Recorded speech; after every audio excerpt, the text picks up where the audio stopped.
Hello, and welcome to the Found in Print Italian American Stories podcast, the podcast that rediscovers the stories about Italian Americans that have been forgotten in newspapers of the past. I'm your host, Stephanie, and today's story is about Angelina Garramone. She was an Italian American woman who lived, worked, and occasionally committed murder in Denver, Colorado. So let's get into it and find out who Angelina Garramone was and what her story is all about. Angelina was accused of murdering two Italian women in the Denver area, Dorinda Clemente and Maria LaGuardia. She was only convicted, however, and sentenced to life in prison for the murder of Maria LaGuardia. She did only spend about 10 years in prison, though, before she was mysteriously released and shuffled off to Ohio. Angelina was born June 16th, 1876 in Potenza, Italy, which is the Basilicata region. She came to America and settled in the Denver, Colorado area with her parents, Angelo Lasasso and Maria, and she came in 1881 when she was about 5 years old. Her father became a pretty wealthy farmer in Denver. He had a lot of land and grew quite a bit of vegetables that were sold at the local markets. But after a few successful years of farming and as he was aging, he sold his farm and moved into the city, particularly Denver's Little Italy. He started dealing in real estate before he passed away, which probably inspired Angelina to eventually get into the real estate business later on in her life. When her father passed away in 1910, he left Angelina $20,000, which today would be about $625,000. And Angelina used a lot of this money to start her real estate business, her own real estate business, and she would begin buying houses and selling them with this money. Not much about her mother is known. I searched on Ancestry.com, online newspaper websites. I even looked at our local Colorado Historical Society website, and I could not find a whole lot of information about her. I did find in a few places where she may have died in 1915, but I couldn't verify that date, so I'm not sure how true that is. Angelina married Luigi Garramone in Denver, Colorado on February 3rd, 1891. When they were married, Angelina was only 15 and he was 25. Later on in an interview that Angelina is giving to a newspaper reporter, she talks about her marriage to Luigi and how she really didn't want to marry him. She wanted to marry another Italian man in Denver and move to California with him. But Angelina's father really pushed for her to marry Luigi, so obviously she did. Luigi was also born in Potenza, Italy in 1866, and he came to America in 1886 when he was about 20 years old. Luigi spent most of his life as a vegetable peddler and a gardener who sold his vegetables to customers at what was called the city market. The city market was a large market in the Denver downtown area where vegetable peddlers and farmers went to sell their goods. Most of the peddlers left their homes really early in the morning and brought their goods to the market with a horse and a wagon and didn't return home until pretty late at night, just hoping to sell as much of their goods as they could. Later on, Luigi did own a restaurant called House of Luigi, which was located in the home he owned with Angelina. Their kids took the restaurant over in 1936 when Luigi passed away, and the restaurant actually stayed open until 1958, but as their kids were getting older, they didn't want to continue running it, and unfortunately, their children didn't want to run the restaurant either, so the home and the restaurant were both sold. There's not a lot of information during the early years of Angelina and Luigi's marriage.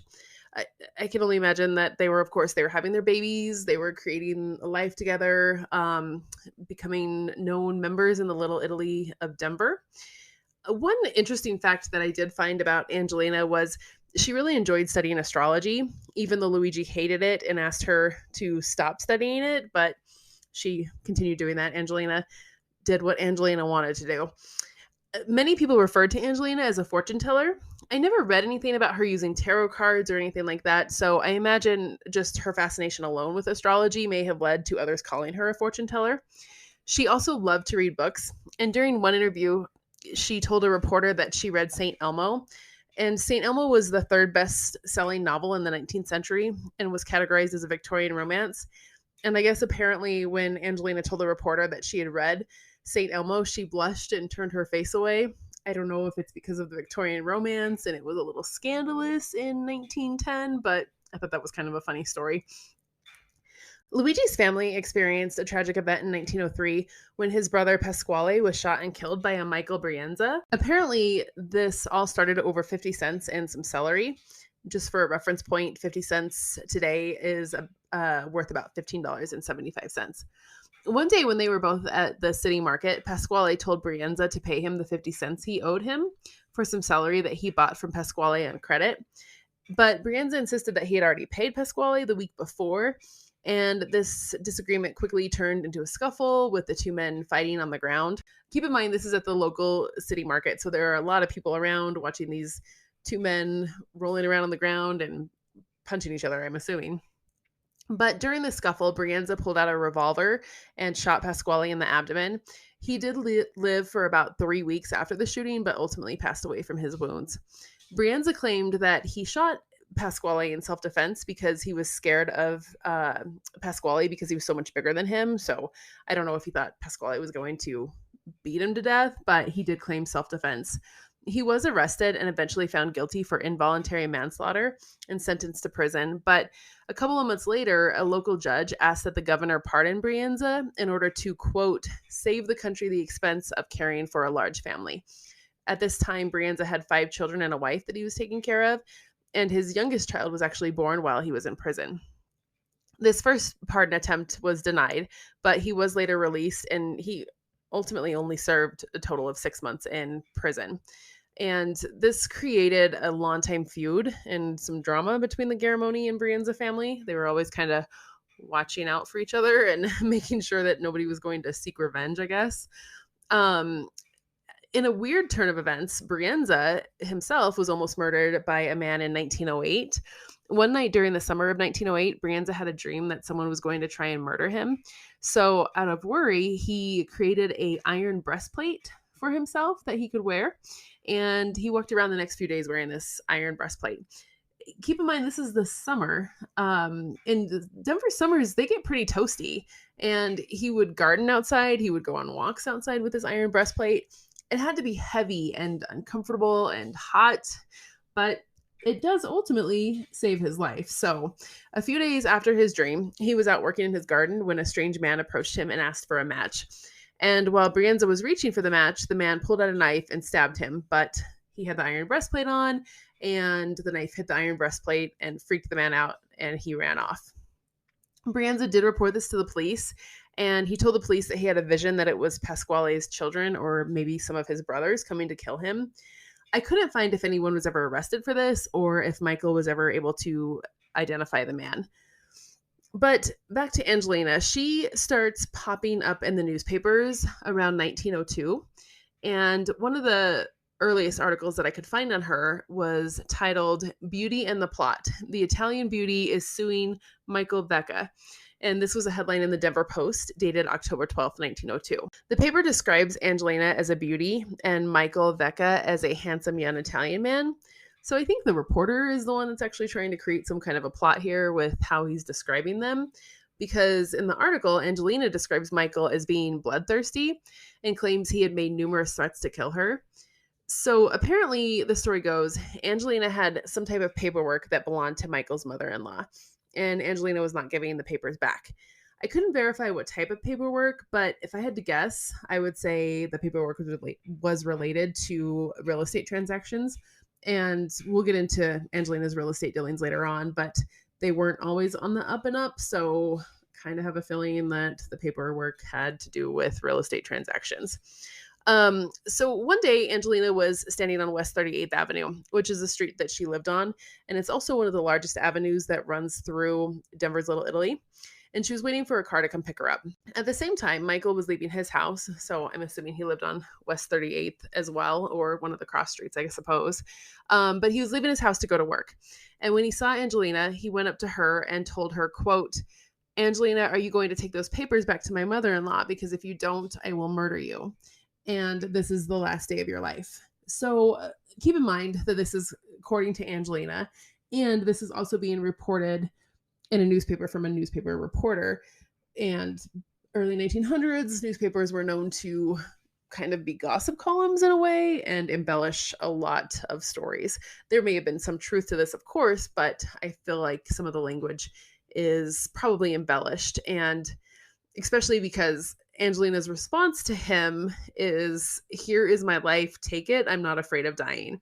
And this is what I mean by, I feel like some of this language is embellished. It just feels a little dramatic, but who knows? It could be true, I suppose.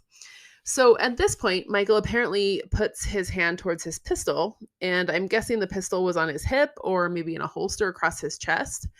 And after Michael threatens Angelina with this, she calls the police. And when an officer shows up, he asked Angelina if Michael actually drew his pistol, and Angelina said no, but she did see the black handle of the pistol. The police officer apparently believed that Michael did have a pistol, but he couldn't prove it at that moment. So the officer later on that same night actually, went to the saloon that Michael worked at.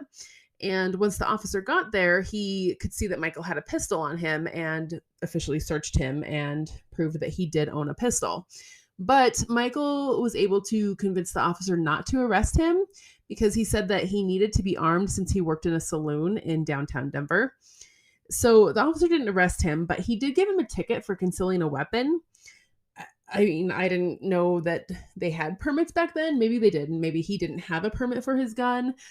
I'm not sure. But regardless, it seems a little sketchy to go about it this way on the police officer's side to find out if Michael did have a pistol. But it was 1902, so who knows? Maybe this was the norm. During the hearing, Michael's attorney asked Angelina if she knew Michael before the day he threatened her.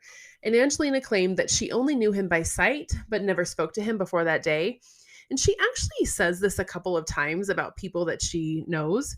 For example, one of the women that she murders, Maria LaGuardia, who is also her godmother, she, in testimony, says that she only knew Maria by sight, which is obviously not true. It was her godmother. And a lot of people also testified that, they knew each other, they spent time with each other. So I don't know if knowing people by sight was just a common saying back then, or maybe just something that Angelina said. But Michael swore that he did not have a pistol during his encounter with Angelina that day.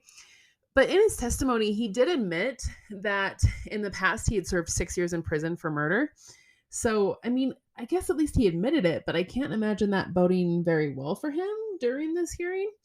I did research it, and I found that on Christmas Eve in 1893, Michael and some of his friends were celebrating and drinking in downtown Denver. And I guess they decided to continue celebrating by taking their guns out and shooting them, and basically shooting at houses. I don't know if they were trying to use the houses as target practice, but they shot through what was described as a shanty and killed a Pasquale Lento who was inside.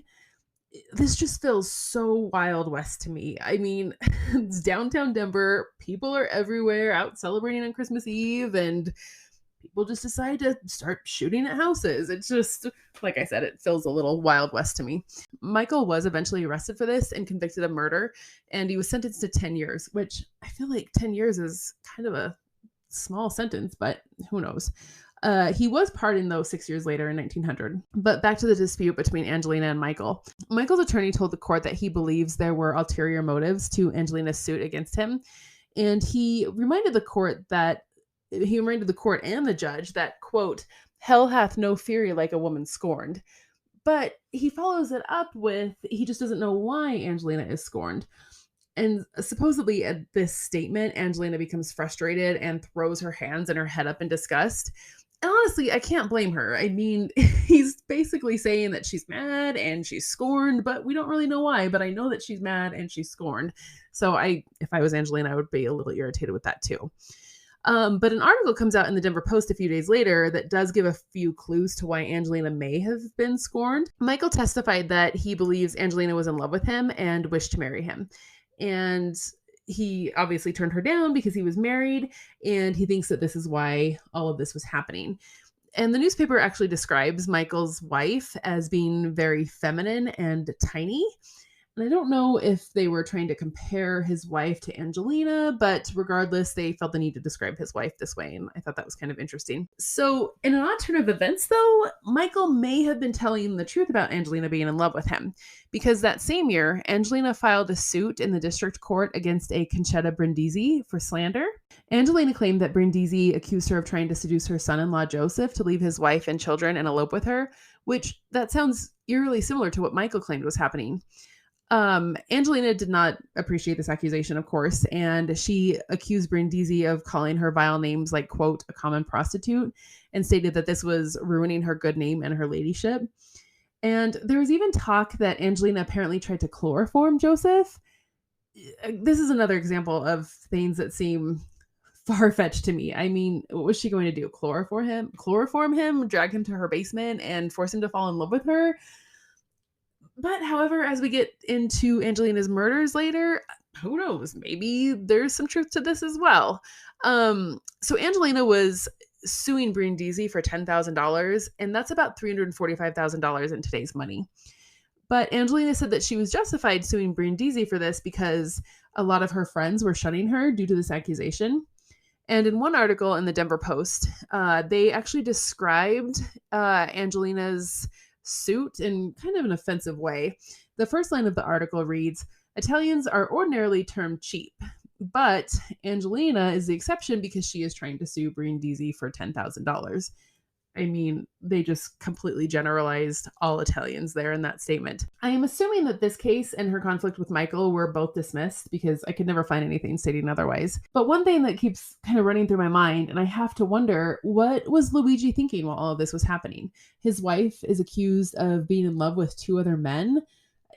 I mean, what would run through your head? I'm sure regardless, though, it couldn't have been very good for their relationship. So on top of all this drama, Angelina was slowly building up her reputation as the Queen of Little Italy. And this is the part where we're going to start getting into Angelina's scams that she pulled off for a while in Denver.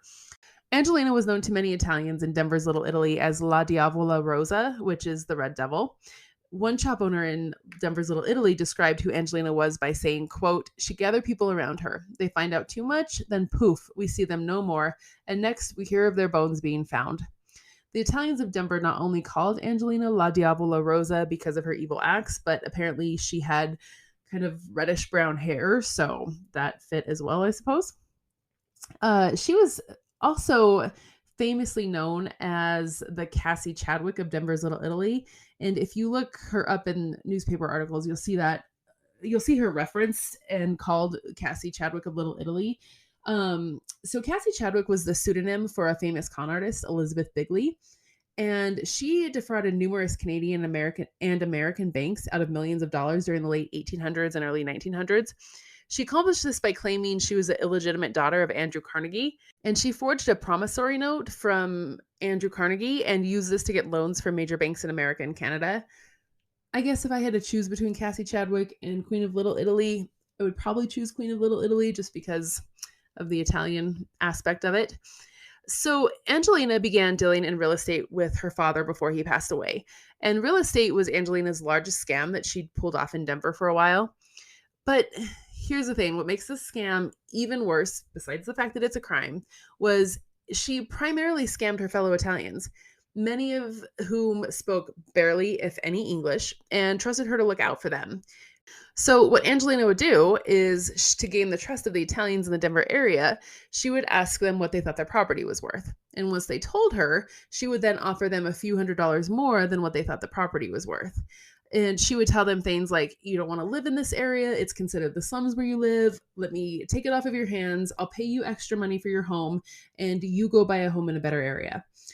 But, of course, she did not pay them what the property was worth. And then they could not really go afford another home. And she now owned their home. So she would either sell it for what the property was truly worth, or she would rent it out, sometimes back to the owners who she bought the property from, and make a monthly income off of that. Like I said earlier, it's sad to think about because she did this to her fellow Italians. Like I said, they spoke very little English and most likely trusted her. She came from a well-established Italian family. They were pretty wealthy. Another layer is she was from Potenza, Italy, which is in southern Italy, and a huge amount of Italians in the Denver area came from Potenza. So I'm sure she could use that as well to gain the trust of the Denver Italians. And she was also accused of forging many of their names to deeds of properties. She would make it look like they sold her the property for some ridiculously low amount of money. There's a ton of transactions where somebody sells a property to her for $1. And I mean, that's like $32 in today's money. And I would assume that the majority of these properties that are sold to her for $1 are where she probably forged their names and sold it to herself for a very cheap price. So once she had these properties in hand, she would sell them and ultimately leave the original owners homeless. And they either had to move if she sold the property, or she would force them to pay her rent if they wanted to stay in the house. I did go through all of the Denver newspapers. They listed, I don't know if they still do this or not, but they listed real estate transactions, and they would list who bought the property, who sold it, where the property was located, and the amount. So I went through all the newspapers that I could. I also went through the archived Denver real estate records with the county clerk and found as many transactions as I could that either involved Angelina or her husband, Luigi. And I ended up finding a total of 71 transactions. There's probably more because the spelling of their names was all over the place. I probably looked under 15 alternative spellings, but I'm sure, like I said, I missed some. And some of these transactions are so odd. Angelina or Luigi would buy a property and then sell it back to themselves for the same amount that they bought it. So it would look like Angelina bought a property for $1, and then a week later sold it back to herself. So here's a good example. There are 3 transactions for the same property that range from the dates of these transactions range from September 29th, 1909 to February 22nd, 1910. So September 29th, 1909, Angelina buys a property and sells it to a Carmela, who was actually her secretary for her real estate business. And so Angelina buys the property, sells it to Carmela for $4,500. Then a couple weeks later, on October 9th, 1909, Angelina sells the property to Carmela again for $4,500. Then February 22nd, 1910, so like 3-4 months later, Carmela sells the property to Angelina for $4,500. It's just so weird to me. I mean, these properties are sold back and forth between the same people for the same amount of money. It doesn't make any sense to me. But I guess if you are committing fraud, this is probably how some of your paperwork looks, I suppose. Because of Angelina's real estate dealings, she was described in the Denver Post articles as a cunning businesswoman who, quote, as a woman of business, her brain was far superior to any man in the colony. They're saying Italian colony here. In other ways, though, she was far below the average intelligence.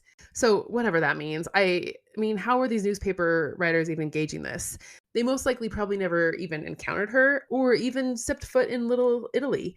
But they're completely complimenting and insulting Angelina at the same time, and in a way, insulting every Italian man in Denver. In an article from the Denver Rocky Mountain News on Sunday, October 10th, 1909, it describes how a complaint was sent to the Italian consulate against Angelina for all the fraudulent real estate transactions she entered into, especially with her fellow Italian neighbors.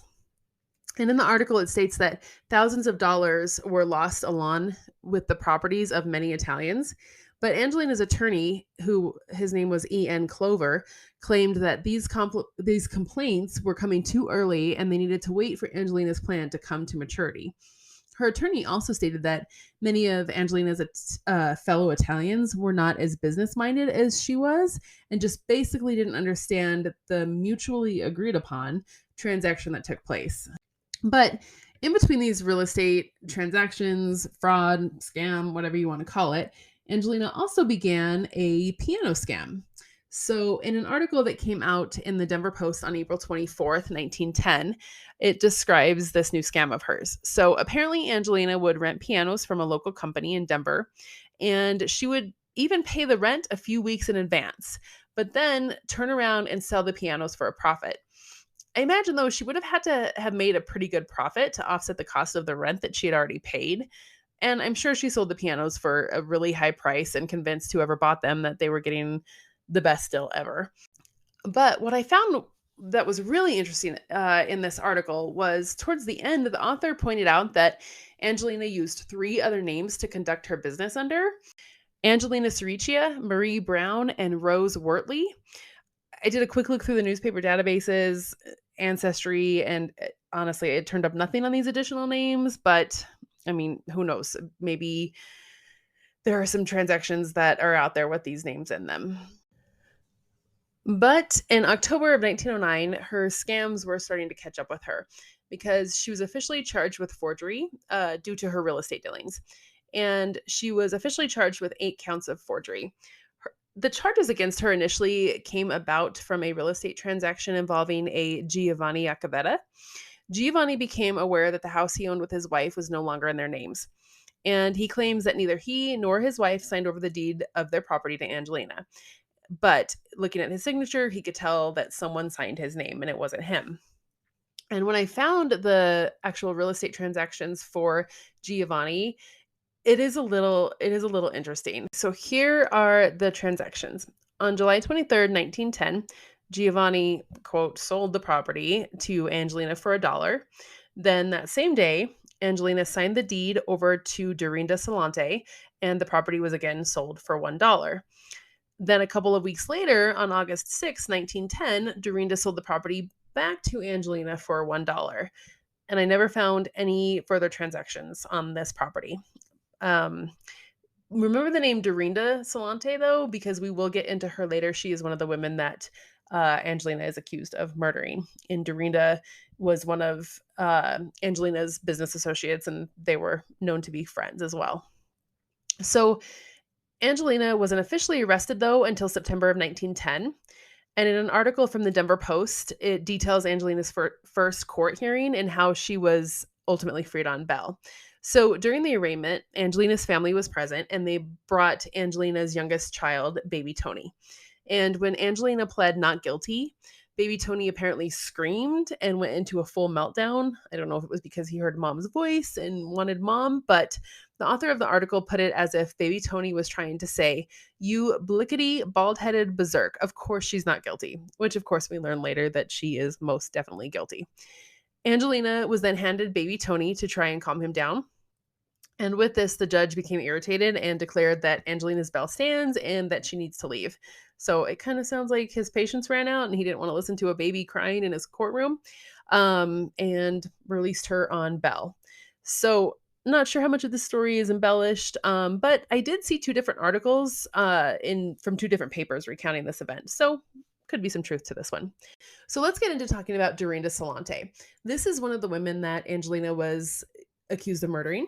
And we just talked about her a little bit ago, where she was the woman that Angelina sold the property to and was known to be a business associate of hers. So while Angelina is out there scheming people out of their homes, being charged with forgery, arrested, 2 Italian women, Dorinda Solano and Maria LaGuardia, went missing from Denver's Italian colony. And we'll start with Dorinda Solano. She went missing on Saturday, November 12th, 1910, and her body was found mutilated in a ditch north of Denver a couple of weeks later on November 27th, 1910. So apparently 3 Italian men were out on a drive, and they were the ones who found her body. When the men realized that they had come across the body, they saw some boys who were out rabbit hunting, and they called the boys over to them. And when the boys got to them, they said, "Here's 15 cents. Go into town and call the police." But by the time the police actually got to the murder scene, the Italian men were gone. I find it a little interesting that Italians were the ones who found the body. And I don't know if they maybe had heard a rumor and went out to look to see if Dorinda's body was there, because she was missing for a couple of weeks. So I'm sure that people were looking for her, and rumors were probably being spread. Eventually, though, the police did catch up to these 3 men, and they were questioned. And they basically just told the police that they were just out driving. So makes me wonder. I don't know. But one of the boys that were called over by the Italian men to go call the police, his name was Tim Sullivan. And he provided a statement to the police about what happened when he encountered the men. He claimed that he and 3 of his buddies were out rabbit hunting when they saw 3 Italian men in a wagon. They continued hunting, and he said they were crossing into a prairie, and they saw something black in the field. And as they started to get close to the object, Tim said one of the Italian men spoke up and asked what they were doing. And Tim told them they wanted to see what the black object in the ditch was. So the men quickly called the boys over to them. And once the boys reached the men, one of the men told the boys that it was the body of a dead boy. Why he said boy, I don't know. Maybe he wasn't very close to the body and it looked small to him. It's hard to say, and it wasn't clarified in the article that I read. But apparently Tim said, "That ain't no boy, that looks like a dummy," which I find kind of interesting, because if you listen to true crime podcasts, I like true crime podcasts, it's pretty well known that when people sometimes discover a dead body, their brain kind of immediately thinks it's a mannequin or it's a dummy. And I think that's what Tim thought too. He probably didn't want to think that it was a real body, and he went straight to that's a dummy. But he did say that he could see their hair and the hand of the body. So probably kind of a alarming thing to see there. So let's start talking about who Dorinda was. She's got quite a story, and I enjoyed researching her just about as much as I did Angelina. She was born Dorinda Labate in Campania, Italy on March 16th, 1864. And her first marriage was to a Felicito Frazzini on September 10th, 1866. They were married in Italy, and they had one child, Francesco, and he was born in 1887. Felicito came to America to find work and get established and was going to send for Dorinda and their son to come to America later. But apparently, on one of his trips back to Italy, he found that Dorinda had two children, and they only had one child together. And apparently, the rumor is that the father of the second child was his brother, Omega. So, with this being said, Felicito went back to America and vowed that he would spend his days forgetting Dorinda. And against Dorinda's wishes, he also took their son, Francisco, back to America with him. Now, keep in mind, again, this is what was reported in the newspapers. And like I said, they're known to embellish at times. There is evidence that Francisco actually came to America with his uncle Antonio Frazzini and not his dad. So, like I said, it's hard to tell what's embellished and what's not. But shortly after this incident, Dorinda left Italy and she came to Denver in early 1899. And when she got to Denver and found Felicito, he refused to let her in his home or his business. She ended up being taken to the city jail after she refused to leave the saloon Felicito owned, and an officer actually had to come and remove her from the saloon, and he placed her in the matron's quarter of the city jail for shelter. Felicito told the officer that he came to the country 13 years ago and left Dorinda in Italy, and that he is currently trying to divorce her. The authorities were really not sure what to do with her. She spoke no English, and she didn't know anybody in Denver other than Felicito. And the authorities said, though, that they were pretty positive that the Italian colony would take her in.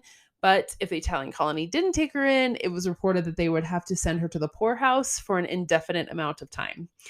And one article from April of 1899 claimed that Omega and Dorinda came back to America together and were married before she was even divorced from Felicito. I don't know if that's true because Dorinda and Felicito were divorced April 10th, 1899. And just that same year, she married another man, and it was not Omega. So I'm kind of guessing that her and Omega's marriage did not actually exist. I don't think Omega even came to America from Italy. But Dorinda, she must have found someone to take her in, and I think it might have been her second husband, Dominic Labate. Now, the last name Labate is also Dorinda's maiden name. I couldn't find that they were related, so hopefully it was just a coincidence. And they were married about 1899 in Denver, Colorado, which, like I said, that was the same year she divorced her first husband. So kind of pretty much negates the marriage to Omega. And her and Dominic had two children, William and Joseph Labate. And they were divorced just a few years later on June 20th, 1905. Their divorce was full of drama, and the Denver newspapers loved every minute of it, and it was all over the newspapers, their divorce was. Dorinda was said to be a little difficult during the divorce hearings. She would refuse to be sworn in at the courthouse, and she rejected interpreters, and she would yell at the judge numerous times. So, yeah, I can only imagine how the newspaper reporters just ate this up. Dorinda claimed cruelty in her divorce complaint against Dominic, and Dominic wanted custody of William and Joseph, and he claimed that Dorinda had inappropriate relations with other men. She drank all the time and would call the two boys mean names. And so because of this, he stated that Dorinda was not a fit mother. The jury ultimately decided that Dorinda would have custody of the boys, and the judge agreed with this. But the judge also denied any alimony for Dorinda, which was really rare during this time. So Dominic ended up taking Dorinda back to court 2 weeks later, and he was filing for full custody of the boys, stating that Dorinda was not a fit mother because she was cruel and she drank a lot. An article from the Rocky Mountain News described some of these divorce hearings in pretty interesting and honestly offensive manner. The headline reads, "Shades of Italy fill court in the divorce trial." So not only is the headline bad, but the worst part of this is the drawing that is right below the headline. It was it was just even worse. And I'll put this up on the Instagram page. So the drawing shows four Italians who were involved in the court hearings, and they're drawn in a pretty cartoonish manner. It's almost like a character drawing that you would get like when you go to a theme park or circus or whatever. So one of the people in the drawing is Dorinda, and she's depicted as having a really angry expression on her face, and there are arrows pointing to her clothes, and they're labeling the colors of her clothes. So her shirt is yellow and orange. Not really sure what the point of this was. She's also waving her hands around, and she has a speech bubble, connected to her, and she's just saying no sirrah. And sirrah is like SIR, so no sir, but then they add an A on the end. Dominic is also depicted in the drawing. However, he looks almost distinguished. He has a suit on and has a handlebar mustache. That's kind of it for Dominic. There's a Michael Cisco, and he's also represented in the picture.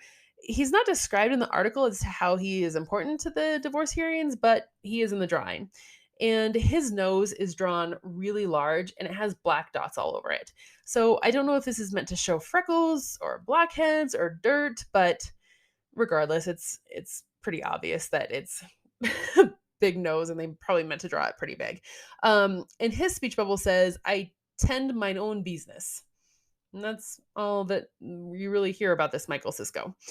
The worst one, in my opinion, is of a Miss Flora, who was called as a character witness for Dorinda. And the drawing of her seems to have some type of bird on her hat. And the bird, it's like the bird is using her hat as a nest. It's really bizarre. I don't know. It could be a turkey, maybe a chicken. I really don't know. But the worst part of this bird hat nest, whatever it is the bird has its own speech bubble, and it's making the sound of a donkey. So there's this little speech bubble, and the bird saying hee haw. I mean, it's just I don't even know how to make sense of this. Her clothes are labeled as well. It seems like only the women's clothes are labeled with what the colors are, and her shirt is labeled blue, and then her coat is labeled red, green, etc. I don't know if that's the Italian flag colors that the author is or the artist is trying to depict. I don't know. And Miss Flora's speech bubble says, "We are not friends, we are Italians." I think labeling the color of their clothes ties into a comment the author makes in the article about their clothes being like costumes. The author says, quote, "Shades of Italy in dialect expression and costume ran riot in Judge Henry V. Johnson's division of county court yesterday during the divorce trial of Dorinda and Dominic Labate. The Italians themselves ran riot and threatened to overthrow the court and depose the judge."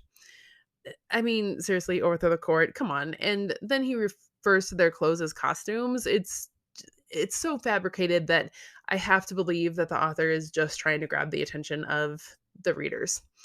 But the article does get even more outlandish and claims that one time Dominic came home unexpectedly and found Dorinda with, quote, 15 of her countrymen making merry in his house. I don't even know what to say to that. It's making merry? I mean, sure, she's been known to have affairs allegedly in the past, but 15 men making merry? I think someone is elaborating here. It's either the author or Dominic. It's probably both, though. Miss Flora, the lady with the bird hat that sounds like a donkey, was Dorinda's neighbor. And like I said, she came to testify that Dorinda had a good reputation. And the judge asked Miss Flora if she and Dorinda were friends. And Miss Flora says, "Oh no, we are Italians." What a comment. I mean, that's priceless. Then Dorinda's attorney asked her if she ever saw 40 men in Dorinda's house. So now we've gone from 15 to 40 men. And Miss Flora responded with, "No, only in her yard." Oh my gosh. This part of the article, I will admit, had me laughing. I mean, was there a translation problem in her yard? What were they gardening for her? This is just so bizarre. But anyways, at the end of the article, the author claims that the warring factions, so Dominic and Dorinda, were led out of the courthouse by different routes so that no bloodshed would happen. This article just seemed to go after Italians from all ends. So ultimately, the judge decided that it would be best if neither Dominic nor Dorinda received custody of the boys, and instead, the boys were sent to a local orphanage, St. Vincent's. Dorinda and Dominic were allowed to visit were allowed one visit each week to see the boys. And in December of 1906, so about a year after the divorce, Dorinda was accused of stealing or kidnapping, I guess, really, her two sons from the orphanage. So Dorinda showed up one day at the orphanage and asked to take the boys to a photographer because she wanted to get their picture taken. But she never brought them back. And after a massive search, the boys were found and returned to the orphanage, but Dorinda then faced kidnapping charges. I don't think that they ever went anywhere. I couldn't find anything saying that, she served jail time or anything like that. So I'm not really sure whatever happened with the kidnapping charges. But after this incident, Dominic was granted custody of the boys, and it's rumored that he moved to Canada. I did see in another article that claimed Dominic moved to Ogden, Utah with his two boys and a new wife, who he married in November of 1906. If this is true, Dorinda probably never saw her boys again because 4 short years later, she was murdered. So let's talk about Dorinda's final marriage. She married a Clemente Solante, and they were married November 27th, 1905 in Denver. Now, keep in mind, she'd only been divorced from Dominic for about 6 months, which means she was probably seeing Clemente while she was still married to Dominic. The marriage certificate, though, it shows that she used the name Maria Morrow. This fact was brought up during the murder investigation for Dorinda, and the authorities questioned if this made her marriage to Clemente valid or not.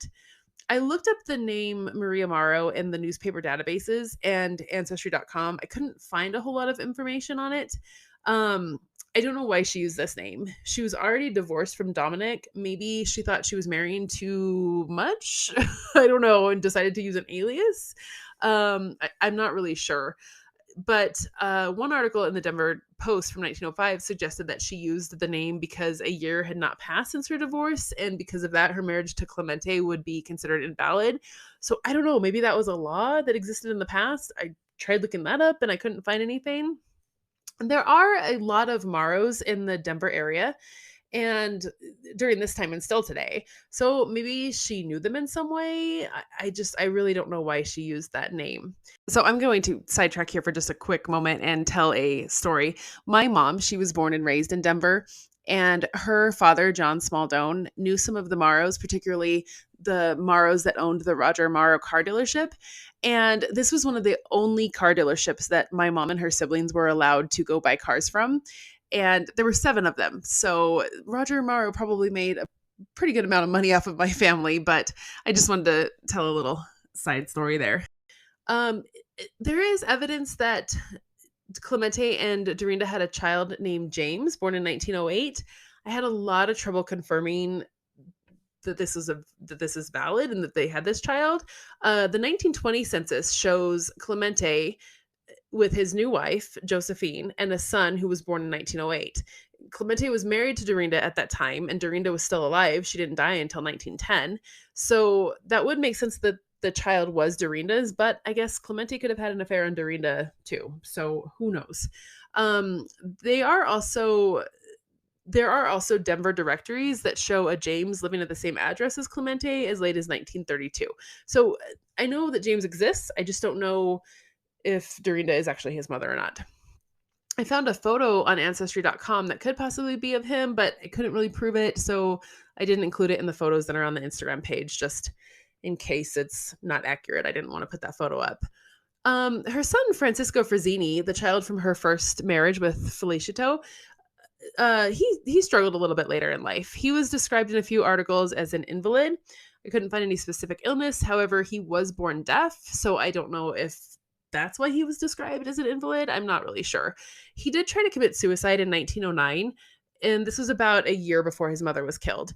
He attempted to jump off the 16th Street Viaduct, which is a large and busy viaduct that goes through the Denver area.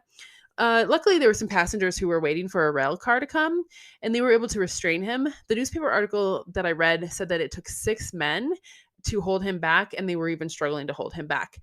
The auto patrol wagon, which is what they called it in the newspaper, came and took him to a padded cell in the city jail. The police surgeon, so someone who was in charge of examining prisoners who were detained, claimed that Francisco was suffering a temporary mental lapse but would recover from it. And later on, his brother came and got him out of jail and took charge of him. Unfortunately, Francisco passed away a few years later on April 5th, 1915, from a long illness that kept him in the hospital for 5 months before he died. So let's go back to November of 1910 when Dorinda went missing. Uh, at that time, Angelina held a christening celebration at her home for her youngest child, Tony, who was born on November 6th, 1910. And Dorinda and Angelina, they knew each other through, of course, just living in the same Italian colony, but also through business, particularly the real estate transactions. They sold property back and forth to each other, which we talked about earlier. And Dorinda worked for Angelina. She cleaned her house from time to time. Dorinda and her husband Clemente were at the party, along with Clemente's brother Marco. And there were rumors swarming around the Italian colony at this time that there may have been some sort of romance happening between Dorinda and Marco. Obviously, this isn't verified and is just hearsay, but interesting to note considering she may have had affairs in the past, especially with her first husband and her first husband's brother. There was another gentleman at the party, Jacinto de Cois, and somehow that same evening, Marco ends up shooting and almost killing Jacinto. So there were a lot of different rumors and reports in the paper of why Marco shot Jacinto.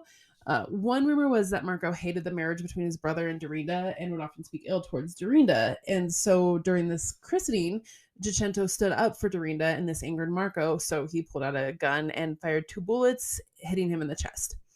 Angelina told a reporter, though, that Marco showed up at her house for the celebration, but he was drunk and they wouldn't let him in. And when he left, he encountered Jacinto outside the house and they fought over something and Marco shot him.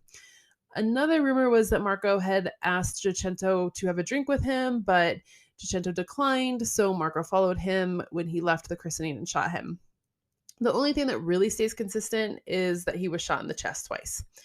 An officer, Sarconi, was searching for Marco, and he believed that Dorinda knew where he was located. So after he shot Jacinto, Marco fled the Denver area.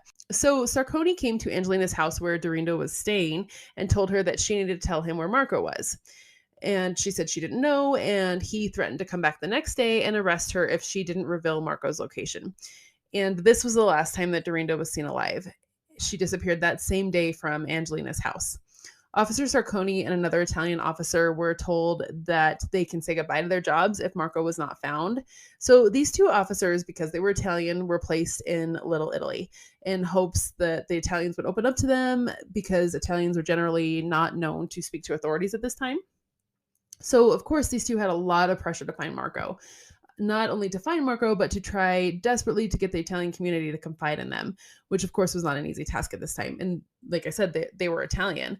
And so Clemente, Dorinda's husband, was said to go searching for his wife in the days after she disappeared. And when Sarconi informed him that a body was found and they believe it was his wife, he was apparently not shocked and showed little emotion. And when he was asked about this, he said that he was sick from going out in the cold to look for her and was just worn out. He also told the police that he was told by some of the women in the Italian community that his brother shot Jacinto because of his wife, but he wasn't sure if it was true or not, and he claimed that she never told me her secrets. And Clemente disputed the fact that Marco hated Dorinda and said he is not sure why his brother shot Jacinto. Angelina and Clemente both had the same story as to when the last time they saw Dorinda was, which was Saturday, November 12th, 1910, also the day of the christening celebration. Angelina, however, told the police that she believed Dorinda knew where Marco was hiding and was going to tell the police. And she's basically insinuating that maybe this is why Dorinda was missing. Clemente and Angelina promised to go to the coroner's office the next day to identify the bodies. Or, I'm sorry, not the bodies, the body. The police said that they believed Dorinda was killed within the Italian community and was then transferred to the ditch north of Denver. The police also had a theory of their own that they were working on that involved a lot of Italians in Denver.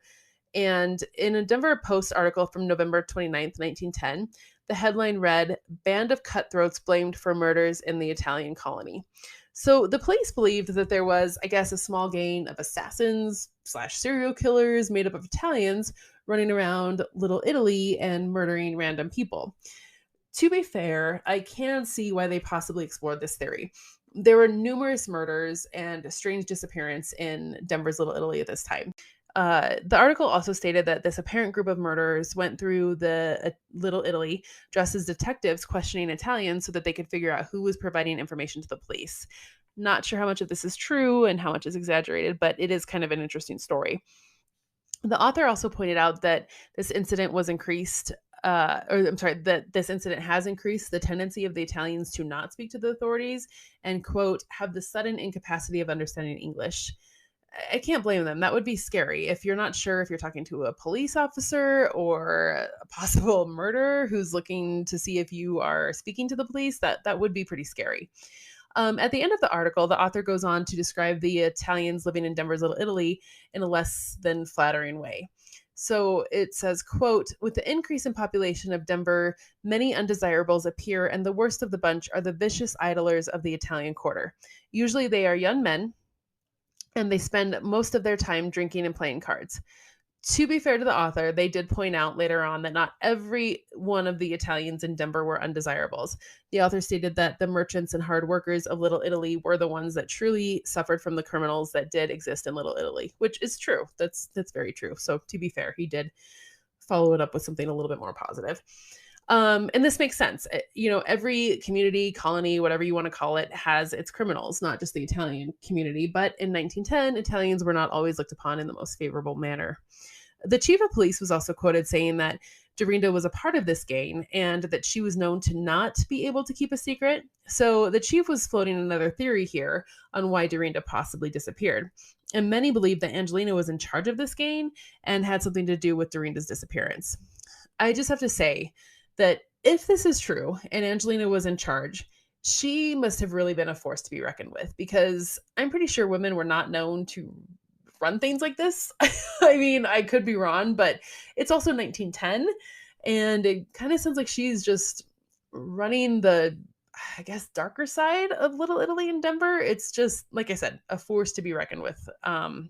So anyways, there's also an article from the Denver Rocky Mountain News that came out on December 1st, 1910. And it calls Angelina a strange clairvoyant who has been tied to rumors of missing women, part of it, if not the leader of an organized gang of murders and a murder farm. So, I mean, they're really trying to connect all of this to Angelina and really call Angelina the leader of this gang, or the Black Hand, whatever you want to call it. The police suspect that the Italian colony is making a sport of it. And they said that they felt like it was a sport of secrecy or vagueness. But like I said earlier, I mean, you can't blame them. If they don't know who they're talking to, they're going to be a little leery to talk to anybody. And so the police officers resorted to putting their own plainclothes officers in the Italian colony. So you have Italian gang members running around dressed as police officers, and now you have police officers running around dressed as plainclothes everyday Italians. No wonder nobody knew who to talk to and who not to talk to. So anyways, the chief of police did this in hopes that they would just overhear a conversation or an argument that would provide them with some sort of helpful information. So the author of this article goes on to talk about how Angelina would laugh at the police, and she would only answer their questions in certain questions, basically, but she would really give nothing of importance. And apparently, a newspaper reporter, that's really all that it stated, no name given, went through Angelina's house looking for something he could use to write an article. That's literally what it said that he was doing in her home. So Angelina let him in, and she followed him around her house laughing, and eventually went down to the cellar and retrieved a shovel. And she handed the newspaper man the shovel and apparently said, "Go dig around. Maybe you find body." This whole scenario leaves me baffled. I can't really see Angelina letting anyone just wander around her house. And why would this newspaper reporter feel safe doing this? I mean, she is said to be the leader of this murdering gang. Like, it just seems, I don't know. Reading these newspaper articles, it's so fascinating and interesting, but it just makes me question things and how much of it is actually true. And her statement with the shovel and digging for a body doesn't seem like something she would freely say. I mean, if she is the one who is in charge of this gang and murdering people, why would she do that? But I don't know. Anyways, so she's just said to basically fear no one, including the police. So back to Dorinda. Dorinda was said to be a major witness for Angelina in her real estate fraud trial. So, in a way, a lot of people are pointing to Angelina as maybe being responsible for Dorinda disappearing and being murdered ultimately. But at the same time, Dorinda was also highly valuable to Angelina because she was said to be a witness for Angelina in her trial. There were rumors that Angelina and Dorinda were really close and they spent a lot of time together. Angelina even told a reporter from the Denver Post that her and Dorinda only lived a block away from each other, and Dorinda would spend her days taking care of Angelina's house and children while Angelina was out working on her real estate business.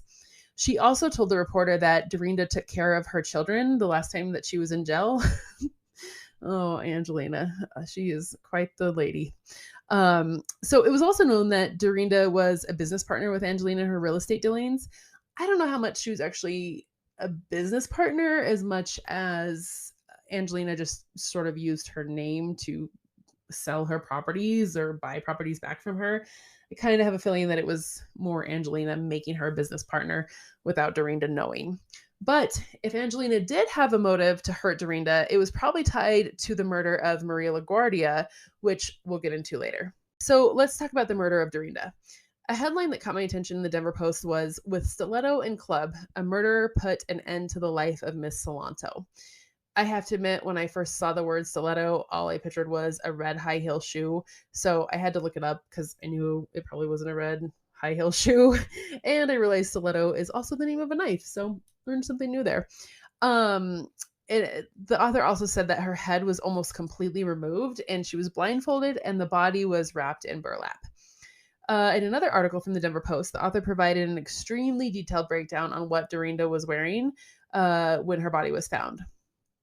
So it just kind of lists a few things, and it says a dress of coarse gray texture, a heavy robe similar to a bathrobe. In the pockets of the robe were numerous keys and a small purse that contained $1.05. She had on tan lace boots. She had a rosary of black beads with an onyx cross around her neck. A gold band was on her wedding ring finger. A gold earring. She had on gold earrings that had a red setting in them. Her hair was described as being reddish brown. There's also a sketch that accompanied this article, and I'll post this sketch on the Instagram page. But it's funny because the article describes her clothing and attire in a certain way, and then the sketch has differing description. So she had a silver crucifix on, and it describes the skirt as being black and white checkered pattern instead of, what did it say, gray? And they also give her weight as 160 pounds and her height as 5'6". Then at the very bottom of the sketch, they have a note saying, "Evidently foreign born." I mean, like, why? How do you determine this? You just look at somebody and know that they're foreign born, and why include that? Anyways, also, the body wasn't found immediately after Dorinda was reported missing. The last time she was reported being seen was 16 days prior to her body being found. So there had to have been some decomposition that took place. So on Tuesday, November 29th, 1910, Clemente was arrested for Dorinda's murder. But however, the authorities came out and stated that he was not actually arrested out of suspicion, but in order to be questioned. It doesn't really seem right to me, but I guess that's the 1910s of it. Like, they can't just ask him to come in and have a conversation. Who knows? So the same day, Clemente also went to the morgue and identified the body to be his wife, Dorinda. And Angelina never showed up to go with Clemente to identify the body. The Denver chief of police, his name was Chief Armstrong, he told the press that he let Clemente go home because he was sick. Remember, he had been out searching for Dorinda in the cold. And the chief also said that he didn't believe he had anything to do with the murder of his wife. He stated that Clemente may have been jealous of some of the men that were associated with Dorinda, but that jealousy he didn't believe led him to murdering her. But then, however, later on, the sheriff said that he suspected that Angelina killed Dorinda at her home, and Clemente took Dorinda's body and dumped it in the ditch. So I don't know. Maybe he was just kind of going back and forth trying to figure out theories and, go through the suspects. But once it was determined that the body found was Dorinda's, Chief Armstrong made a public statement that the feuding in the Italian colony had gone too far and needs to come to an end. He points out that this feud has followed the Italians from Napoli to America. He told the public that a squad of police detectives have been put together to find these cutthroats and either hang them, drive them out of town, or send them to prison so that the Italians of Denver can breathe freely. Chief Armstrong also indicated that he was concerned that the Italians who were willing to speak to the police were being continually threatened. He points out one scenario where an Italian man woke up one morning to have an eye drawn on the outside of his front door. Not sure if this somehow connects to the evil eye, Malocchio, but I don't know. That doesn't really fit the scenario unless I'm missing something. I always thought that was done out of jealousy or envy. This feels more like a warning, like we are watching you. So on November 30th, 1910, Angelina was accused and named a suspect in the murder of Dorinda, but she was not held by the police. By mid-December, the authorities had interviewed multiple witnesses, but could not determine who murdered Dorinda. Their top suspect, though, was Angelina. After this, Dorinda's case went cold. So now we're going to get into Angelina's trial for real estate fraud.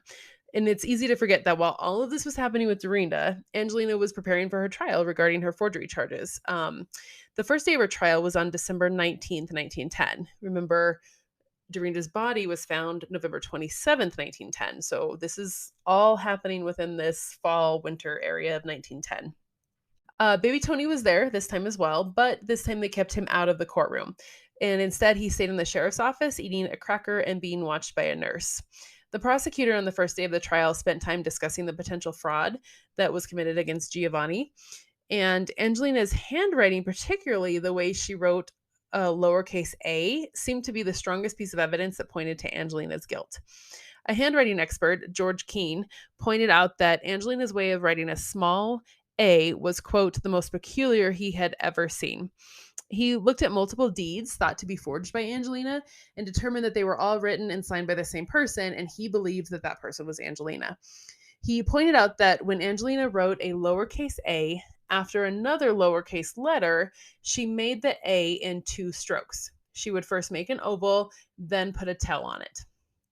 But if she wrote the lowercase a after a capital letter, or if there was a separation in the word, she made the lowercase a in one stroke.